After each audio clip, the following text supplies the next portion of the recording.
Beryl has become a hurricane as of Saturday evening, and now is expected to become a major hurricane as it moves over the Windward Islands, including from Barbados over towards Grenada. In fact, it could be the first major hurricane prior to the month of July since 1960. So let's talk about this storm system. First off, here's a look at that track as it moves off towards the west, intensifying up to that Cat 4 status.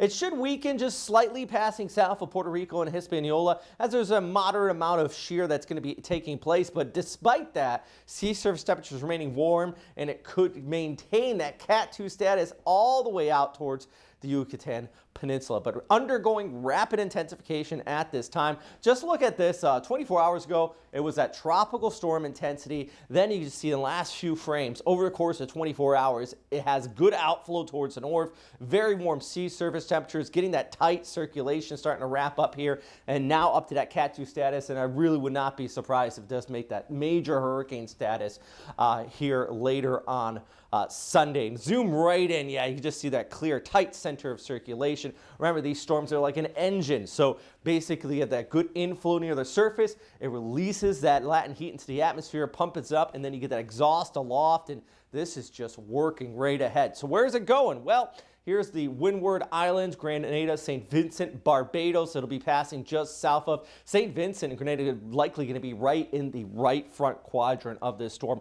That's where you'll be seeing these winds over 130 or up to 130 miles per hour sustained, not gust, and 6 to 9 foot storm surges. So very serious impacts here. Then passing south of Hispaniola, passing just by Jamaica, where they could be seeing some impacts right there in the southern portions of the island around Kingston, and eventually out towards the Yucatan Peninsula. Still some questions in that long range forecast, though, and I'll talk more about that in just a minute. But here you go. We got those hurricane warnings in place all across the island, especially the Windward Islands, where you're expected to see those biggest of the impacts. So expected to become a Cat 4, possible first pre-July major since 1966, with that damaging wind and storm surges expected out here. So here goes with the guidance as it passes by Sunday night into Monday morning, and eventually by Monday evening pulling away south of Puerto Rico, off here towards the west, towards Jamaica, still as a stronger storm. Now,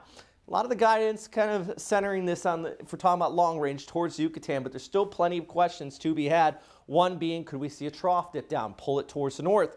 High pressure ridge with the Bermuda high at back right in here. How's that going to be playing a role in this storm's forecast? We still got upwards of a week to watch it before it starts to have those interactions. But right now, sea surface temperature is definitely warm enough to enhance this strengthening with this storm system. It is moving through an area right now favorable for development as far as a lack of vertical wind shear. But by the time it gets out towards Yucatan, see right here, those blues means unfavorable as far as that shear is concerned. So we got some things kind of playing roles here. And then look at this, right on its heels, maybe even another storm system developing as well. So lots to talk about here in the tropics today with Hurricane Beryl as it approaches the Lesser Antilles and the Windward Islands over the next 24 hours. I'm meteorologist Robert Spetta. Make sure you check out firstcoastnews.com for more information.